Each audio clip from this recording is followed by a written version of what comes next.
the United States of America presents the Victory Theater.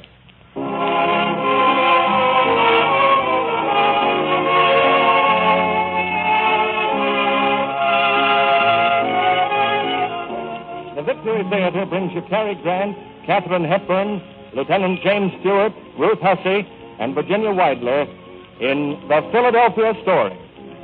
Ladies and gentlemen, speaking for the United States government, Mr. Cecil B. DeMille.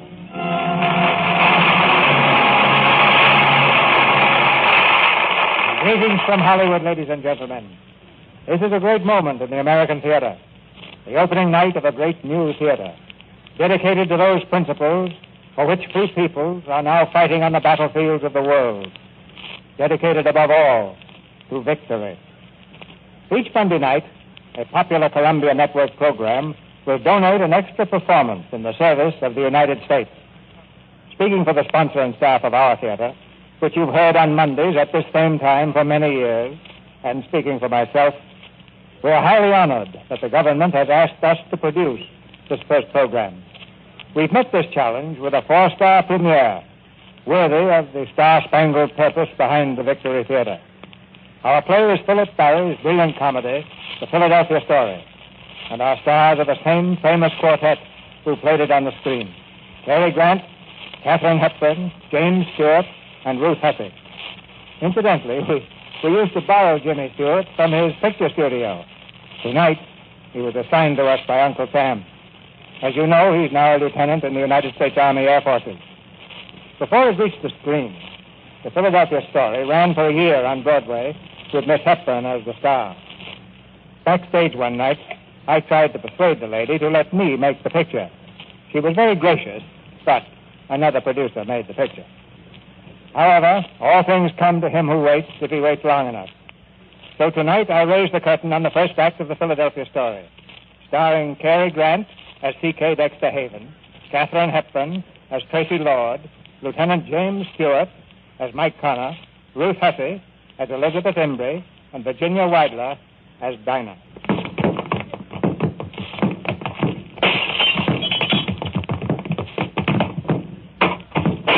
And don't bother to come back.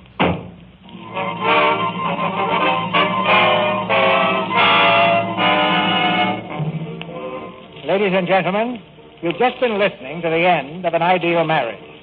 That was Mr. C.K. Dexter Haven being invited out of his happy home, with Mrs. Tracy Lord Haven issuing the invitation. But all that was 2 years ago.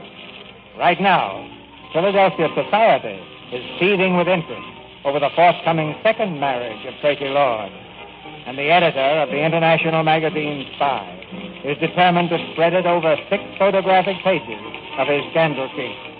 On the way to the editor's office are Spy's major writer and Spy's foremost photographer. I'm not going to do it, Liz. I'm going to tell Sidney Kid very plainly and simply I'm a writer and no society snoop. I'm going to tell him just that. Just that. Let Kid fire me. I'll start writing short stories again. I'm going to tell him just that. Just that. Come in. Oh, hello, Connor. Morning, Miss Embry. Mr. Kid, I don't think you're being fair to me. No? No. You're treating me like you treat all your other writers. You really hate me, don't you, Connor? No. I don't like you very much, though. You hate me, I trust, Miss Embry? No, I can't afford to hate anybody. I'm only a photographer. Your assignment will be Spy's most sensational achievement. Tracy Samantha Lord. Big game hunting in Africa, fox hunting in Pennsylvania. Why, I can see the layout now. The Philadelphia Story. Those were the portals of snobbish fox hunting? No. No hunter of foxes is Spy magazine. Anyway, presented for the first time, quote, a wedding day inside mainline society. Or what the kitchen maid saw through the keyhole, unquote. Go ahead, Connor. Writing's your job. I'm only the publisher. All right, publisher. Take this. Quote, no hunter of buckshot in the rear is cagey, crafty Connor. Unquote. Closed paragraph. Closed job. Closed bank account. But look, Mr. Kidd, how could we possibly get inside the Lord estate, let alone the house? Just a moment. Miss Pauly? Yes, sir. Ask the gentleman to come in. Yes, sir. You'll find, Miss Embry, I haven't overlooked anything. Come in, please, Mr. Come in. I understand we understand each other. Yes, Mr. Kidd, quite. Connor, this gentleman has been employed in our Buenos Aires office. I believe he can help us with our problem. Uh-huh. Tell him, please. Well, Tracy Lord's brother, Junius, is in the American Embassy down there. He's an old friend of mine. I'll introduce you to the Lords as intimate friends of Junius's. Dear old Junius. Now, this Tracy Samantha Lord, does she know you? You might say Miss Lord and I grew up together. Yes. You might also say you were her first husband, Mr. C.K. Dexter Haven. Yes, you might. Holy mackerel, what goes on here? I remember your honeymoon very well. You and she on a little sailboat. The True Love, wasn't That's it? right. How did you know? I was the only photographer whose camera you didn't smash. Oh, you were terribly nice about it. You threw it overboard. Well, I had the strange idea that our honeymoon, was our own private business. Now, what are the plans, Haven? The wedding's Saturday. They should spend tomorrow night as guests of the Lord. Well, now, wait just a minute. Now, there's something screwy here. Now, listen, Mr. Haven, why are you doing all this unless you... Oh, you want to get even with your ex-bride, huh? I don't think there's anything further to discuss. I'll have a car pick them up at noon tomorrow in North Philadelphia. Why, that list? Here, Mike. Take my handkerchief. There's a little spit in your eye. It shows.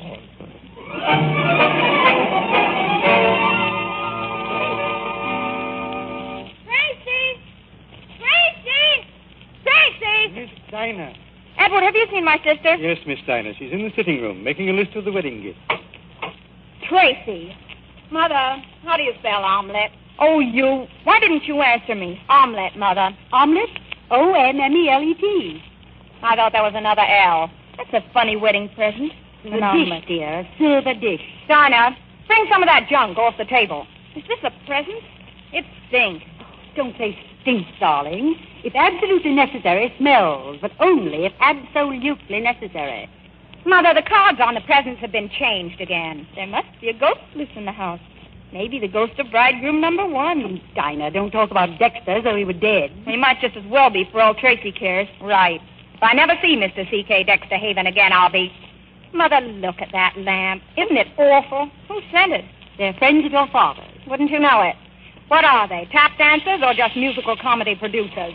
That's hardly fair to your father's interest in art, Tracy. Art my eye, the art of putting up $100,000 to display the shapely legs of Tina Mara. That will do, Tracy. Oh, I give up, Mother. You just face the facts squarely, as I did. So we both might face the facts, but neither of us has proved to be a very great success as a wife. We just picked the wrong first husband, that's all. Well, don't let's argue about it. You wanted me to take a stand, and I've taken it. The only stand a woman could take and keep her self-respect. Yes, Tracy, I know. Now I have my self-respect and no husband. Hey, it's better this way, really. You'll see. Let's forget about the past. We both deserve some happiness now, especially you. Darling. Isn't George an angel? George is an angel. Is he handsome or is he not? George is handsome. I like Dexter better. Really? Why don't you postpone the wedding? Postpone it? How? Get smallpox. Don't put that idea in our head. What time is it? George isn't usually late. Oh, he's waiting for us at the stable. Waiting for us at the... Mother, if I don't choke her before Saturday... It'd postpone the wedding, wouldn't it? It would not. Be in the car when I get down, Dinah. She's so mean about Dexter. He was rather mean to her, my dear. Did he really sock her? Please, Dinah. Well, the papers were full of innuendo. Of what? Of innuendo. Cruelty and drunkenness, it said. Mother, why won't Tracy ask her own father to the wedding? Your sister has very definite opinions about certain things. But don't you think it's stinking not to want father? Yes, darling. Between ourselves, I think it's good and stinking.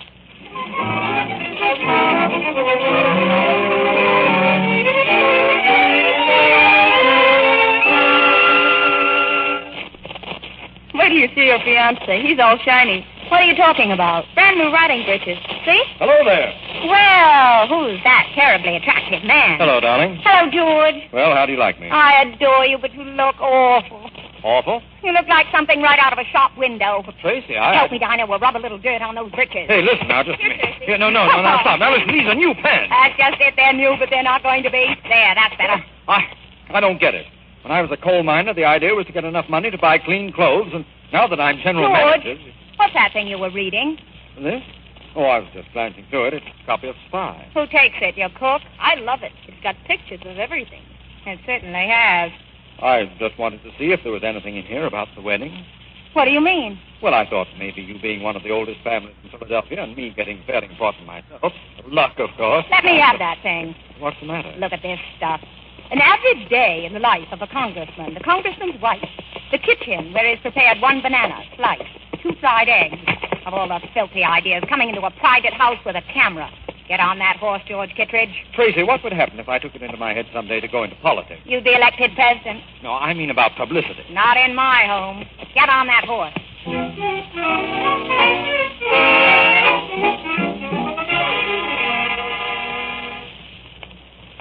Hey, where is everybody? Dexter! Hello, Dinah. Dexter, you've come back. Ah, Dinah, my dream girl. Tracy! Dexter's here! Dexter! What in the name of... Well, hello, Tracy. Oh, Dexter. How are you, Mother Lord? Dexter, don't you know that tomorrow's the wedding? Oh, no. Oh, that's right. So it is. You can go right back where you came from. Now, Red, look. You don't think I'd miss your wedding, do you? When did you arrive? Tell us all about Junior. Well, Junius is fine. Oh, he should be here. Well, he's heartbroken. I suggested representing him as best man, but... I'm afraid George might prefer to have his best man sober. Ouch! I wish you'd represent George. That's my loyal little girl, Dinah. Oh, you'll like the people Junius did send, though, I'm sure. You haven't switched from liquor to dope by any chance, have you, Dexter? The people Junior did send? Yes, you don't have to know Macaulay Connor or Elizabeth Imbrie, do you? No, I don't. Well, then you'd better come along and be introduced. You see, they're great friends of Junius's. Do they expect to stay here over the wedding? I think it's very queer indeed. I think it's queerer than that. I think it's paranoid. You're lying, Dexter. I can always tell. Can you, Red? You went to work after the divorce, didn't you? Well, yes, except for a brief interlude in a couple of alcoholic sanitariums. But you took a job in South America. Who for? A magazine. And it wasn't by any chance Spy magazine. You are a mass of intuition. And I don't suppose the Junius's friends are photographers by any chance. Oh, I knew you were low, but I never thought you'd think to anything. What are you going to do? After I telephone Junius, I'm going to do plenty. No, now, wait, Red, wait. I confess, you don't have to telephone Junius. So, you confess. No, you're slipping, Red. I used to be afraid of that look. The withering glance of the goddess. Oh, shut up. Now, look, Red, about this man Connor and, I'll take care of them. Who do they think they are, barging in on peaceful people? Oh, sure. They'll think you don't want them. I want them out, and you too. Yes, Your Majesty, but first, could I interest you in some small blackmail? No. What do you mean, blackmail? Well, it's an article, complete with No. snapshots, details, and insinuations, and it's ready for publication in Spy. And it's about your father and that dancer in New York, you see? About Father and Tina Mara? Oh, that's fine. Dinah may be listening. But they can't. Even if it's true. Where'd you get this stuff? From one Sidney Kidd, the editor and publisher. He's got to be stopped. Well, he is, temporarily. That is, if you'll allow those two to turn in a story on your wedding. And when Kidd says a story, he means a story. I'm going to be sick. Yes, dear. An intimate day with a society bride. I am sick. Well, it's tough, but that's the way it seems to be. So I'm to be examined, undressed, and generally humiliated at 15 cents a copy. And you're loving it. Am I, Red? All right, I'll give them an interview. I'll give them a picture of Tracy Lord that'll stand their hair on end.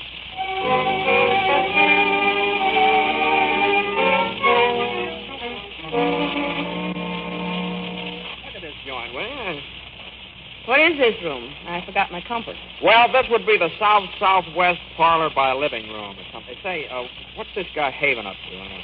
C.K. Dexter Haven. Yeah, and what kind of a name is that? Macaulay Connor's no home fun tag, my pet. Yeah, well, just try calling me Macaulay. I knew a plain Joe Smith once. He was only a clerk in a hardware store. But he was an absolute rat. Like, take your feet off the table. Oh, well, no. Tell poor footman to call me for lunch, will you? How do you do? Oh, I'm sorry. Don't bother to get up. I'm Tracy Lewis. Oh, well, my name is... It's so nice having you here. How did you leave Junior? Fine. We left Junior. This is Miss... Junior is such a lamb, isn't he? Yes, isn't it? It's a pity that none of the male members of the family are going to be here to welcome you. No, well, where's your father? Darling, Papa, I do hope you'll stay for my wedding. We'd like to very much. I'm so glad that it occurred to you. Was your father sick? What a cunning little camera. I'm afraid I'm an awful nuisance with it, but you couldn't be. I hope you'll take loads of pictures. You're a kind of writer, aren't you, Mr. Connor? Sort of. A book? Yeah, book of short stories. Under what name do you publish? My own, Macaulay Connor. What's the Macaulay for? Well, my father taught English history. I'm Mike to my friend. Of whom you have many, I'm sure. English history has always fascinated me. Cromwell, Robin Hood, Jack the Ripper. Where did he teach? I mean your father. Well, he taught in a little high school in South Bend, Indiana. South Bend. It sounds like dancing, doesn't it? You must have had a most happy childhood there. No, it was terrific. I'm so glad. Well, no, I didn't mean it that way. I'm so sorry. Why? Well, I don't know. Lack of wherewithal, I guess. But that doesn't always cause unhappiness, does it? Are either of you married? No. No, what? No. You mean Huh? you were, but now you're divorced. Well, the fact is... Well, come now, surely you're not ashamed of Well, it. of course I'm not ashamed of it. What? Well, it was years ago. I was only a kid in Duluth. Good heavens, Liz, you never told me anything about this. Well, you never asked me. Well, I didn't ask you, of course not. but Joe what's the difference? Smith, hardware. You're the darndest girl. I think I'm sweet. Duluth, that must be a lovely spot. It's west of here, isn't it? Sort of, but occasionally we get the breezes. And this is your first visit in Philadelphia. It's a quaint old place, don't you think? Filled with relics. Tell me something. Are you two going together? Well, now, I beg your pardon, please. Odd Take question, it I easy. must say. I don't see why. I think it's very interesting. Don't you agree, Miss Imbrake, that if a man says he loves a girl, he ought to marry her? Can she be human? Please, Mr. Connor, I asked this young lady a question. I beg your pardon. Well, that depends. I'll see what's keeping Mama. You'll excuse me, won't you? Say, who's doing the interviewing here? You don't suppose she's caught on somehow? Oh, no, she was born that way, but I've still got to get an interview. Well, try the town library. You can probably dig up enough stuff to hang her whole family.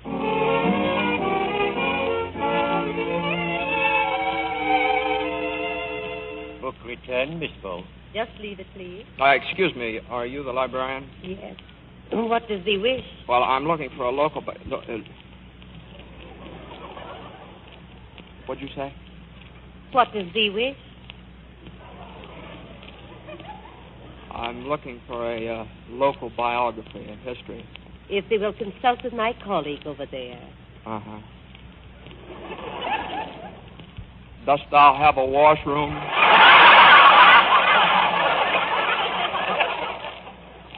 To the left. Thank thee.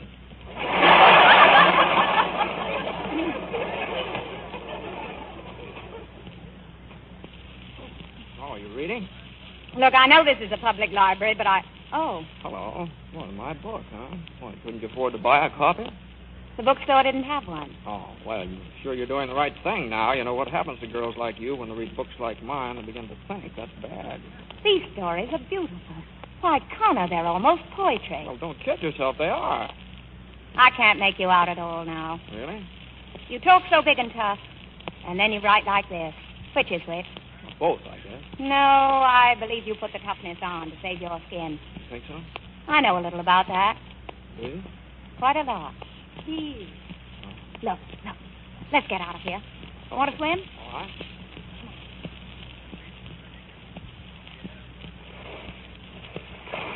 No, Connor? Yeah, thanks. Boy, you really got something here. Where? Well, I mean, all this.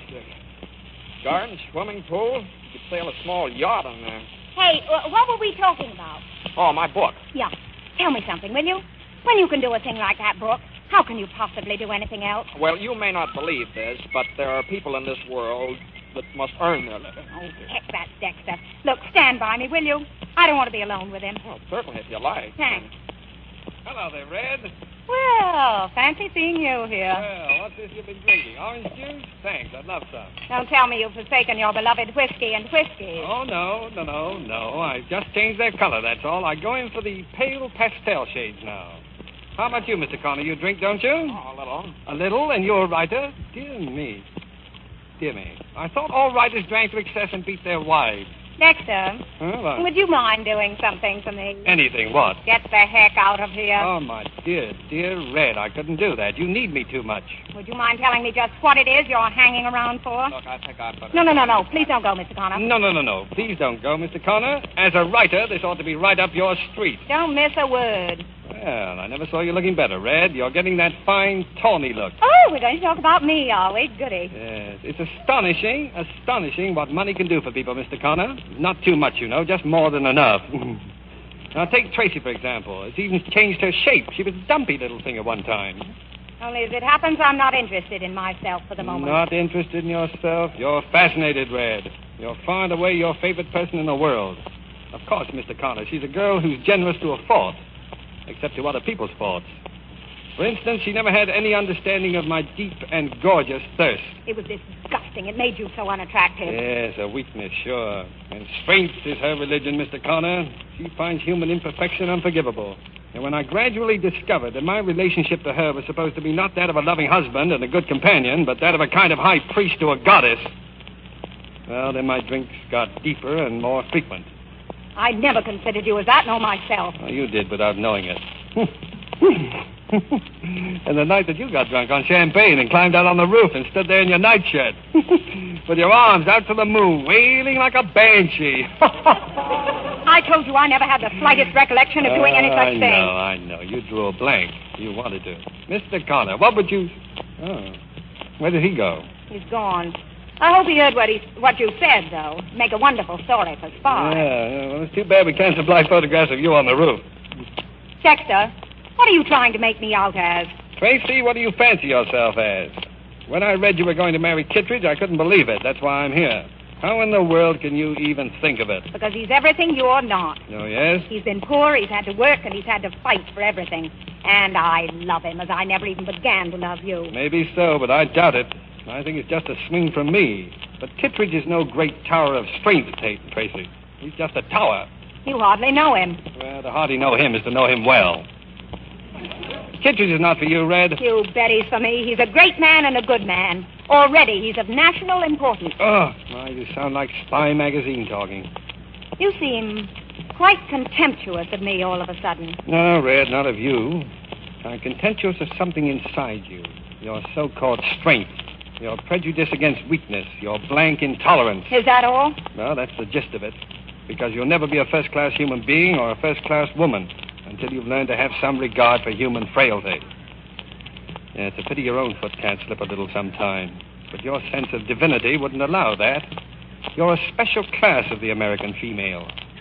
The married maidens. So help me, Dex. If you say another word, I'll... Oh, I'm through, Red. For the moment, I've had my say. Tracy. Oh, look, the Tower of Strength. I suppose I should object to this, Susan. Well, that would be most objectionable. Well, any time either of you want my advice... We'll give you a ring. Thanks, do that, will you? Well, so long, Red. Oh, here's a little wedding present. Sorry I hadn't any ribbon to tie it up with. Well, so long, Kittredge. So long. Should we open this, Tracy? Go ahead. I must remember to send him a note along with the others. Well, What is it? look what your friend considers a wedding present. Why, it's a model of the True Love. The what? The True Love. A boat he designed and built practically. We sailed it down the coast of Maine and back the summer we were married. My, she was yaw. Yeah? What's that mean? It means... Oh, what does it mean?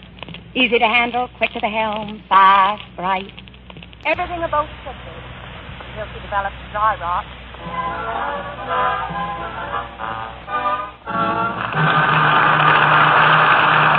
In a moment, Mr. DeMille presents Act Two of the Philadelphia Story. Less than 20 minutes ago, a great many of you heard Cecil Brown say, and I quote exactly, "In the Far East, American bombers brought new encouragement to the courageous Chinese. The Americans swooped down on Canton Airdrome in South China and caught 60 Japanese aircraft massed on the field. The bomb bays opened, and most of those Japanese aircraft are no more." I wonder if you feel that you had anything to do with what happened there. Well, if you're a worker, perhaps the planes you worked on were in that fight. Perhaps someone in your family or one of your friends was fighting there. But how about you, personally? Did you have anything to do with it? If you're buying government bonds, you did, because your dollars were fighting there and doing their utmost. Everybody can send dollars fighting. I was at the post office the other day, and it took my breath away to see the people crowd up to get their bonds. Rich man, poor man, bringing stamps and cash for bonds. They could almost see their money go marching. There was a satisfaction, a sense of belonging that just never comes to people that sit on the sidelines. And if you don't know that feeling, that glow, then you're missing something real. Maybe 10% of your income is tough, but do it. And if 10% is easy, make it more. Are we going to win this war? President Roosevelt says we can, we must, we will. Won't you say that too, and then make it real by starting to put 10% of all you earn into war bonds? We pause now for station identification. This is the Columbia Broadcasting System.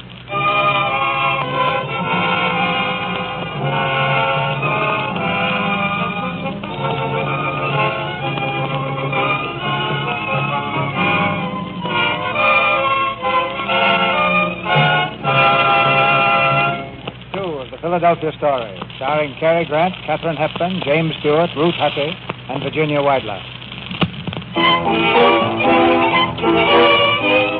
On the eve of Tracy Lord's wedding, her ex-husband's presence is no comfort. No comfort either is Dinah, who rushes in with news of a new complication. Tracy! Tracy! He came anyway. He's here right now. Who's here? Father. On the terrace, Tracy Lord faces her father and mother. In her eyes, there's nothing but scorn. Now, Tracy, remember, your Uncle Willie's guest of honor tonight. You mustn't be late. I just saw that fiancé of yours, Tracy. He roared out of here on 2 wheels. Does he by any chance ever walk anywhere? When he likes, I expect. I have a feeling he'll take the ring tomorrow and go right through center with it. Seth, you idiot. Very amusing, I'm sure. Almost as amusing as the picture of you with your arm around Mother. Oh, I find very unamusing the stupid, undignified spectacle we're making of ourselves for the benefit of those 2 newspaper people. Of course, inasmuch as you let us in for it in the first place. Oh, do keep that note out of your voice, Tracy. It's most unattractive. No? How does your dancer friend talk, or does she purr? Tracy. You've got a heck of a nerve to come back here in your best head of the family manner and strike attitudes and criticize my fiancé and give orders and mess things up generally. Stop. I can't help it. It's sickening, as if he'd done nothing at all. So, anyway, it's not your affair, Tracy. If it concerns anyone, well, actually, I don't know who it concerns except your father. That's very wise of you, Margaret.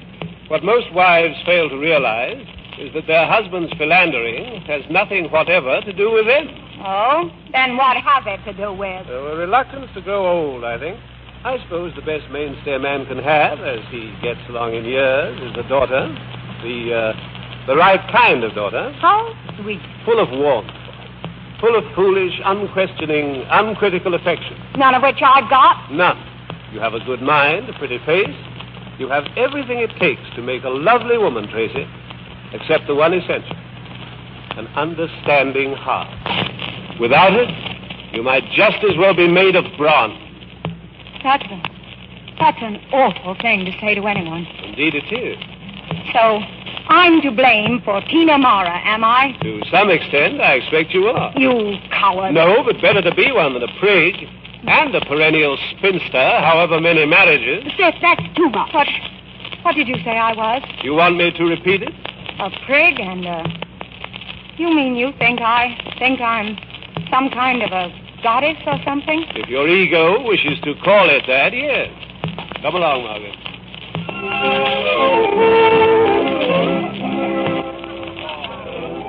Tracy, haven't you danced enough? Danced enough. You know what time it is. It's after 4. In China, it's later than that.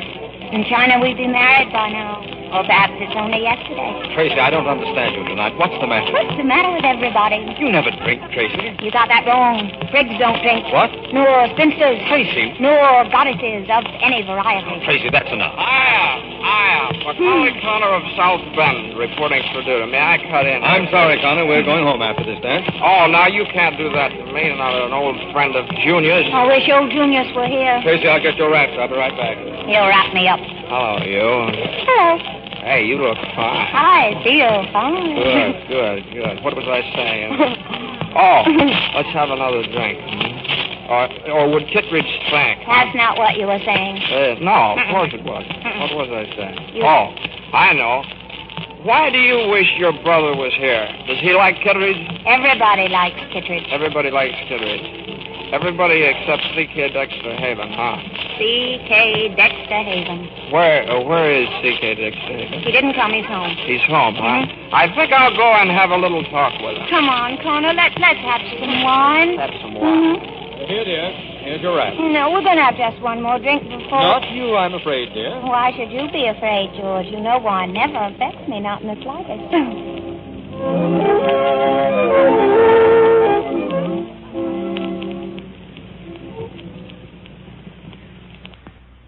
C.K. Dexter Haven? Hey! C.K. Dexter, come on out, C.K. Dexter Haven. Hello, what's up? You are. Well, I hope it's worth it. Come on in. I bring you greetings and a bottle of champagne. Champagne is a great leveler. It makes you my equal. Oh, I wouldn't quite say that. Well, almost my equal, anyway. C.K. Dexter Haven, I would like to talk to you. All right, well, let's go in the talking room. Now, don't tell me the party's over so soon. No, I just felt like talking to you. Well, that's nice. I wonder if I might boil a drink. Certainly. Close to Newcastle. Here, sit down. Thank you. Excuse me. Huh? Oh, nothing. Listen, are you still in love with Tracy Lord? What? Or perhaps you consider that a very personal question. Not at all. Liz thinks you are. But of course women like to romanticize about things. Yes, they do, don't they? Yes, they do, don't they? You know, I can't understand how you can have been married to her and still know so little about her. Can't you? No, I can't. You.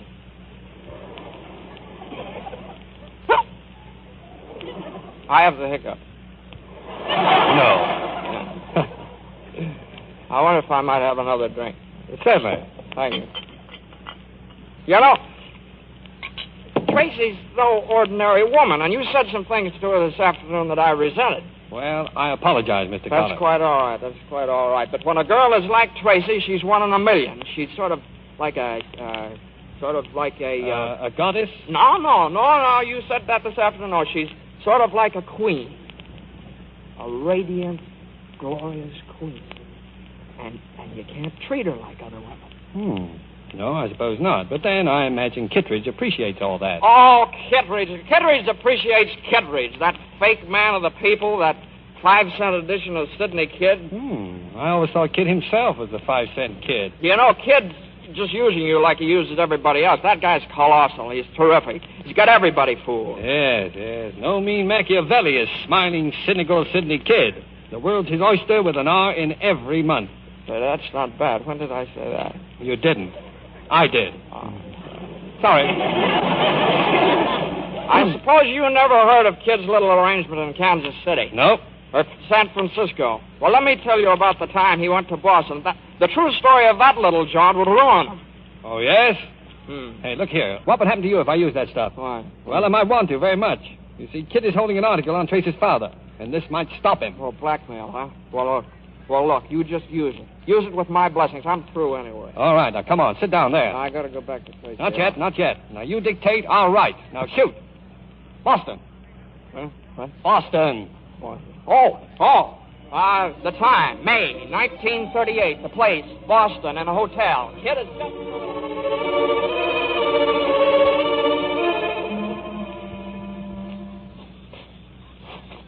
You know, Tracy, champagne's funny stuff.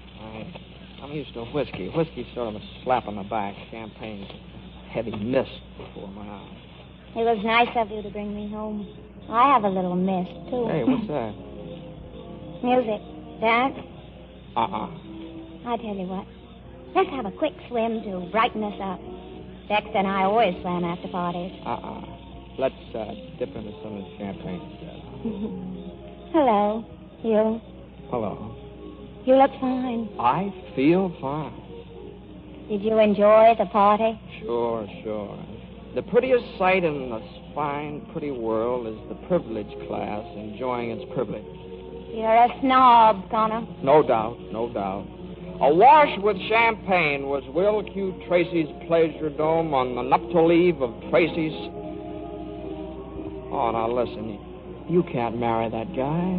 George, I'm going to. Why not? Well, I don't know. I thought I'd be for it at first, but you just don't seem to match up. Then the fault's with me. Well, maybe so, but all the same, you're quite a girl, Tracy Lord. You think? Yeah, I know. Thank you, Professor. I don't think I'm exceptional. Yeah, you are, though. I know any number like me. You ought to get around more. In the upper class? No, thank you. What have classes to do with it? George comes from the so-called lower class. Dexter from the upper. I'll take the lower, thanks. If you can't get a drawing room. What do you mean by that? My mistake. You're insulting. What? Sorry. Oh, don't apologize. Well, who's apologizing? I never knew such a man. Tracy. What do you want? You're wonderful. There's a magnificence in you, Tracy. No, I'm getting self-conscious. It's funny. Let's what? I don't know. Go up, I guess it's late. A magnificence that comes out of your eyes and your voice and the way you stand there and the way you walk. You're lit from within, Tracy. You've got fires banked down in you. Hearth fires and holocaust. I don't seem to you made of bronze, then. No. You're made of flesh and blood. That's the blank, unholy surprise of it. You're the golden girl, Tracy. Full of life and warmth and delight. And... Hey, what goes on here? You've got tears in your eyes. Shut up, shut up. Oh, Mike, keep talking, talk, will you? No, I'd stop. Why? Has your mind taken hold again, dear Professor? All right, now lay off that professor stuff, you hear me? Yes, Professor. That's really all I am to you, is it? Of course, Professor. You sure? Come here. What are you, Professor? Are you sure? Yes, of course, I'm... Oh. Tracy. Oh. Golly Moses. Tracy. Mr. Connor. Let me tell you something, Tracy. No, don't. All of a sudden I've got the shakes. Can't be anything like love, can it? No, it mustn't be. It can't. Would it be inconvenient? Terribly. Anyway, I know it isn't. Oh, Mike, we're out of our minds. Right into our hearts. That ought to have music. It does, doesn't it? Oh, Tracy, you're so lovely. Oh, it's as if my insteps were melting away. What is it? Have I got feet of clay or something? Tracy. Mike, it's not far to the pool. It's just over the lawn and in the birch grove. It'll be lovely now. Tracy, you're tremendous. Put me in your pocket, Mike.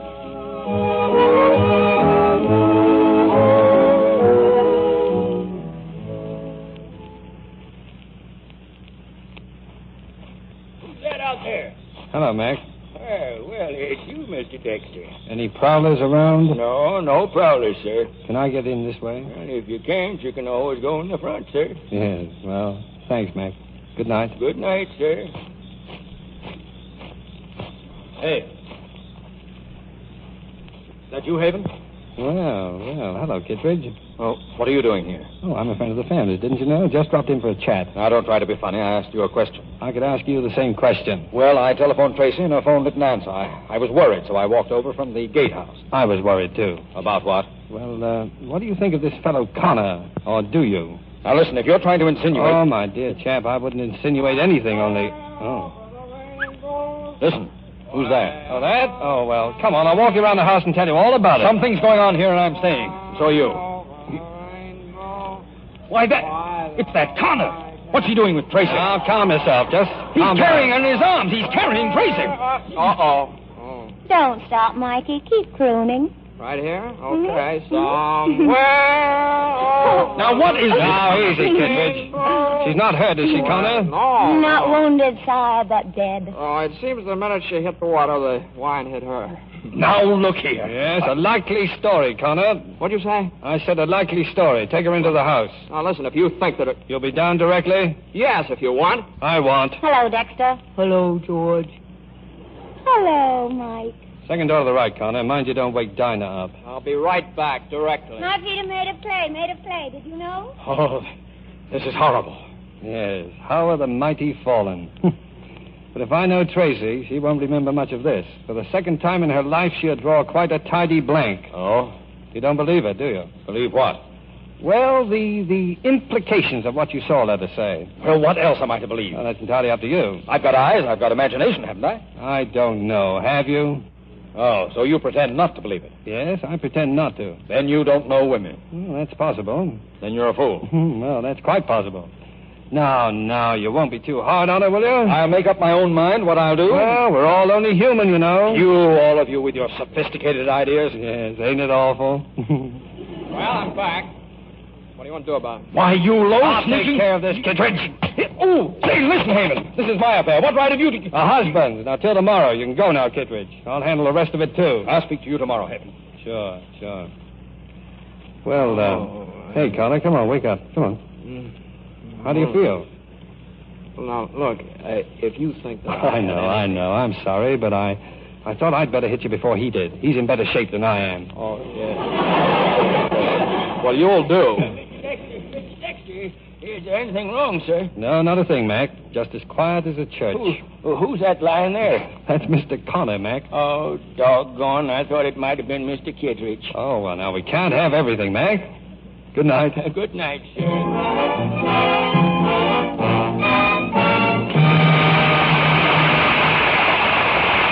After a brief intermission, you'll hear the third act of the Philadelphia story. If you've started buying war bonds, perhaps you haven't figured that what you're doing for your country is working out to your own best interests, too. But it is. And there's nothing unpatriotic about the fact that these bonds are a gilt-edge investment, too, as Mrs. Brown here knows. Do you mind, Mrs. Brown, revealing your personal affairs? No, I don't. Our income is $35 a week. It's quite a sacrifice to put 10% of that into war bonds. But I told my husband that we'll save quite a bit of money. Indeed, you will. That's been carefully figured.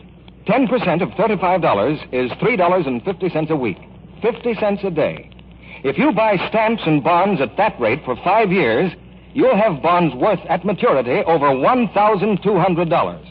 That'll buy you the finest car you ever drove when the war is won. And this is one of the safest investments in the world, isn't it? Yes. These bonds are backed by the entire resources of the United States government. You're going to get back $4 cash for every $3 you put in. That's a lot. Yes, but there are a few people who are thinking up reasons to excuse themselves for not buying these bonds. If you're one of them, your soldiers ask you to stop figuring why you can't buy them and start to find out how you can. Put 10% of your pay every payday into war bonds. Set your mind on victory and buy United States war bonds starting now. Our producer, Mr. DeMille. The curtain rises on the third act of the Philadelphia story.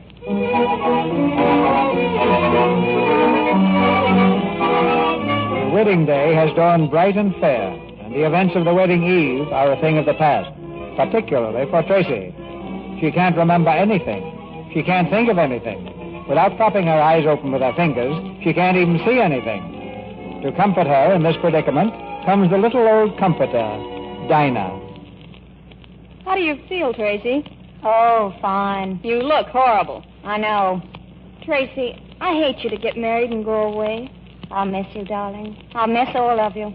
You know, I had the funniest dream about you last night. Did you? I dreamed I got up and went over to the window.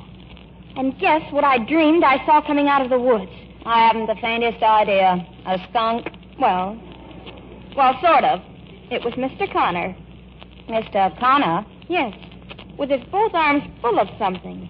And guess what it turned out to be? What? You. Me? Mr. Connor was carrying you. Wasn't it funny?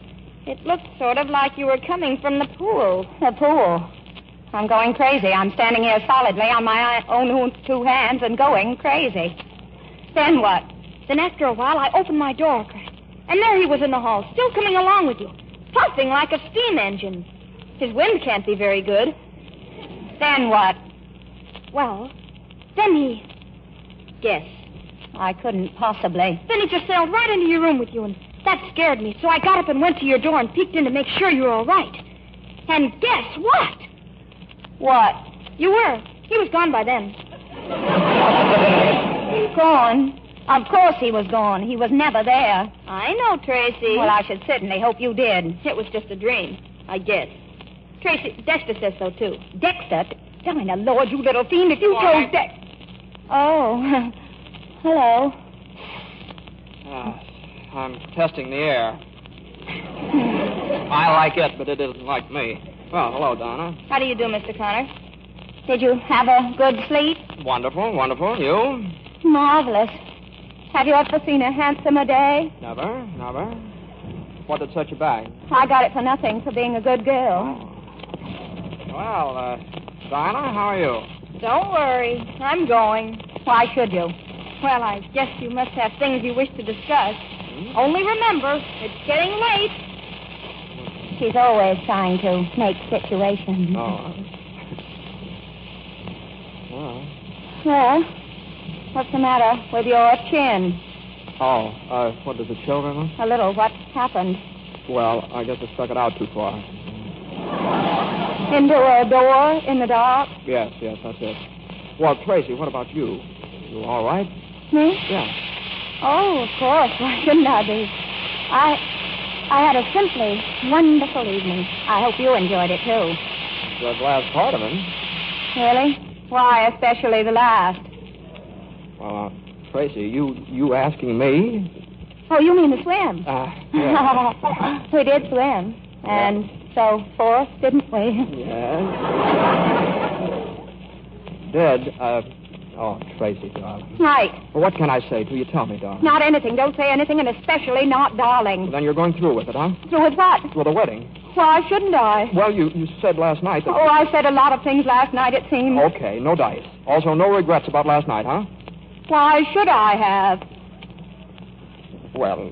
You don't know what I mean. I'm asking you. Tell me straight out. Tell me the reason why I should have had... No, don't. Don't tell me anything. All right.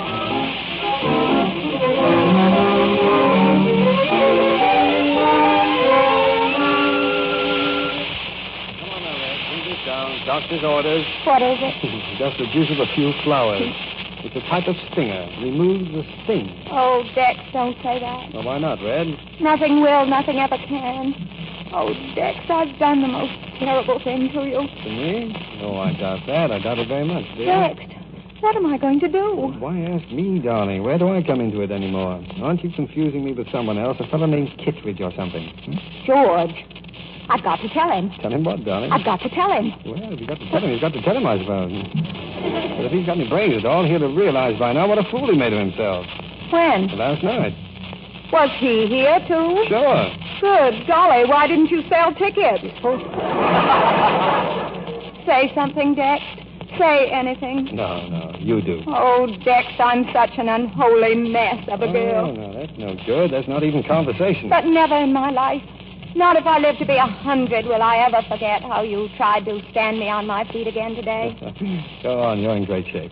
Tell me, what do you think of my wedding present? I'd like my presents at least acknowledged, you know? It was beautiful. Yeah? And sweet, Dex. Yeah, she was quite a boat, the true love, wasn't she? My, she was yar. She was yar, all right. I wasn't, was I? Not very. Oh, you were good at the bright work, though. I made her shine. Mm-hmm. I'm designing another one now along more practical lines. What'll you call her? I thought the true love second. Dexter, if you call any about that, I promise you I'll blow you and it out of the water. I tell you what you can call her if you like. What, darling? In fond remembrance of me, the easy virtue. No, shut up, Red. I can't have you thinking things like that about yourself. What am I supposed to think when I... Oh, I don't know. I don't know anything anymore. Oh, well, no, that sounds very hopeful, Red. That sounds just fine. Tracy, we're almost ready. Stand up, dear. Let me see your dress. Mother, it's lovely. George will be right over. Oh, here, I forgot. Here's a note he sent you this morning. A note? Good morning, Mr. Connor. Hello, Miss Embry. Good morning. Good morning. Oh, by the way, Dexter, Mr. Sidney Kidd telephoned. I was to tell you that you win. Whatever on earth does that mean? Fine. Well, I have a feeling it won't be so hard for me to resign now. And belts will be worn tighter this winter. Well, Red, I'm afraid this is the deadline. So is this. Listen, everybody, it's from George. My dear Tracy, I want you to know that you will always be my friend, but your conduct last night was so shocking to my ideals of womanhood that my attitude toward you and the prospect of a happy and beautiful life together has been changed materially. Oh, hello, George. Come and listen. Tracy, in front of all these people? It's only a letter from a friend. They're my friends, too. Here's the last of it. Your breach of common decency certainly entitles me to a full explanation before going through with our proposed marriage. In the light of day, I am sure that you will agree with me. Yes, George, I quite agree with you. That's all you have to say? What else? On the very eve of your wedding, an affair with another man. Oh, now, wait just a minute. Now, Kittredge, it may interest you to know that this so-called affair consisted of exactly 2 kisses and a rather late swim. Thanks, Mike, but there's no need to defend... After which I deposited Tracy in a room and promptly returned down here to you two, which doubtless you remember. Doubtless, without a doubt. You mean to say that was all there was to it? I do. Why? Was I so unattractive, so distant, so forbidding, or something that you... Well, this is fine talk, too. I'm asking a question. You were extremely attractive, but you were also a little worse or better for wine, and there are rules about that. Thank you, Mike. I think men are wonderful. The little dears. Then if it hadn't been for the drink last night, all this might not have happened. Apparently, nothing did. What made you think it had? Well, I'm not going to quibble, Tracy. Let bygones be bygones. Now, what do you say? Yes. And goodbye, George. I don't understand. Please, goodbye. You're too good for me, George. You're 100 times too good. But And I'd make you most unhappy, most. That is, I'd do my best to. All right. Possibly it's just as well. Yes, I thought you'd finally come to that conclusion. I have a feeling you had more to do with this than anyone. Possibly, but you were a great help.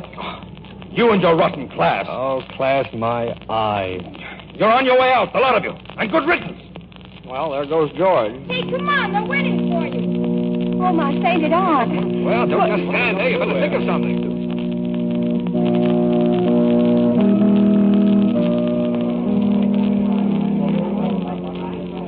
Shut that door. Shut the door. Dex, did you see them out there? That welter of faces. My, they look solemn. What in the name of all that's holy am I to do? Tracy. Yes, Mike. Now, look, I got you into this thing, and I'll get you out of it. Will you marry me, Tracy? No, Mike. Thanks, but nope. Why not? Because I don't think Liz would like it, and I'm not sure you would, and I'm even a little doubtful about myself. But I am beholden to you, Mike. I'm most beholden. But they're in there. They're waiting. Mike, don't get too conventional all at once, will you? There'll be a reaction. Come on, cheer up, Red. It'll be all right. You've been got out of jams before. Mother, it's all right, dear. Your father will make a very simple announcement. Is there anything special you want me to say, Tracy? No, I'll say it. Whatever it is, I'll say it. I won't be got out of anything anymore, thanks. Tell them to stop the music. Tracy, listen. Dex, what can I say? Just open that door and go ahead. I'll prompt you. Ladies and gentlemen. Dex. Well, Dex. Ladies and gentlemen, 2 years ago I did you out of a wedding in this house by eloping to Maryland. 2 years ago, you were invited to a wedding in this house. And then I did you out of it by eloping to Maryland. Right. Which was very bad manners. Which was very bad manners. But I hope to make it up to you by going through with it now as originally planned. But I hope to make it up to you by going beautifully through with it now. As originally and most beautifully planned. So if you just keep your seat for a minute. So if you just keep your seats a minute. That's all. That's all. Dex, are you sure? Not the least, but I'll risk it, will you? You bet. You didn't do it just to soften the blow. Oh, no, Tracy. Never say my face. Oh, it's a nice little face. Oh, Dex, I'll be yours. Now, I'll promise to be You'll yours. be whatever you like. You're my redhead. Now, are you all set? All set. Now, will you be best man, Mike? Honor, TK. Maid of honor, Liz? Matron of honor, remember Joe Smith? Oh, how did this ever happen? Well, come on, let's get in there. See you soon, Red. See you soon, Dex. Tracy, darling. I love you, Father. I love you too, Tracy. Never in my life have I been so full of love before. Come along. Wait, how do I look? Like a queen. Like a goddess. And you know how I feel? How? Like a human. Like a human being.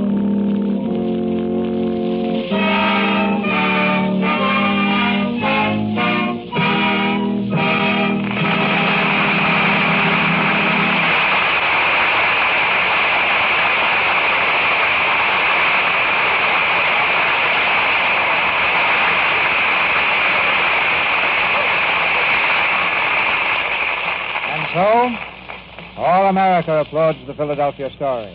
And Cary Grant, Katherine Hepburn, James Stewart, and Ruth Hussey.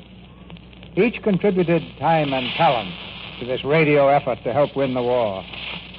And as we look out on the world tonight, we find that the war has indeed reached a crisis. Lieutenant Stewart, what's your personal slant on our part in the war? Well, sir, in the Army, we'd like to see everyone stop criticizing our allies in England. So the next time, stop before you talk and ask yourself, what have I done that gives me the right to criticize people who fought for 3 years as bravely as the English? You wouldn't have to bring that up, Jimmy, if everyone realized that above all, the enemy wants to see our side divided. And now, Cary Grant. Well, C.B., if I could visit everyone listening tonight, I'd want to convince them of this one thing, that we've all got to win this war together. And by we, I mean the Russians, the Chinese, the English, and the Americans. You know, a very wise American, Benjamin Franklin, once said, we must all hang together, or assuredly we shall all hang separately. As true today as it was 160 years ago, sir. Now, here's Katherine Hepburn. I think I would like to ask every mother if she's heard of the crime of Lidice. That's the village in Czechoslovakia where every man was killed by the Nazis. I would ask her to imagine a knock at her door tonight. A knock and a door crashing in. A father and his sons dragged out to be shot. The girl and the mother scattered in cruel concentration camps, never to see each other again. I would say to that mother, if our side doesn't win this war, you can cross out the name of Lidice and write in the name of Middletown, USA.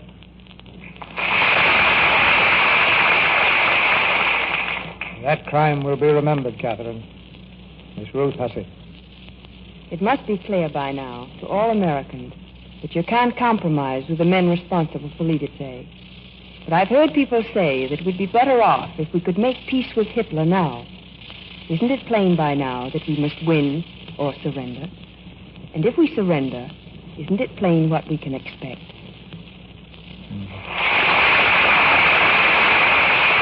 It's too plain. There can be no compromise. There is just one long fight, one united fight, shoulder to shoulder with each other and with our valiant allies. But at the end of the road, there's something worth fighting for. A world where you and your family can live in peace and freedom. Yes, C.B. The world we knew before and will know again. By the way, what is the Victory Theater planning for next week? Next week's Victory Theater will come from New York, Cary. And one of the Columbia Network's most popular programs will take over for the evening. It's Hit Parade, with Barry Wood, Joan Edwards, Mark Warno's orchestra, and the Hit Paraders in the leading popular song hits of the week. The same show millions enjoy every Saturday night. It's been a very great privilege for me to have a part on the first Victory Theater program, Mr. DeMille. Good night, sir. Good night, sir. Good night. Good night. Good night. Good night. This was a brilliant opening night. Good luck, Lieutenant. Our sponsor, the United States government, joins me in inviting you to listen again next Monday night when the Victory Theater presents the Hit Parade with Barry Wood, Joan Edwards, Mark Warno's orchestra, and the Hit Paraders. This is Cecil B. DeMille saying good night to you from Hollywood. Ladies and gentlemen, the Victory Theater is your theater. A rallying place where you can meet with your fellow Americans and with your government each Monday night. We shall place certain true facts about the war before you each week. We shall ask you to do something about those facts. And on what you do may depend the safety of your home and the lives of those you love. The United States government thanks the Columbia Broadcasting System and all who contributed their services to tonight's Victory Theater. Heard in tonight's play were Nicholas Joy as Seth, Janet Beecher as Margaret, Gail Gordon as George, and Leo Cleary, Charles Seal, Norman Field, Verna Felton, Bruce Payne, and Sandra Cole. Our music tonight was directed by Louis Silvers. Your announcer has been John M. Kennedy. This is the Columbia Broadcasting System.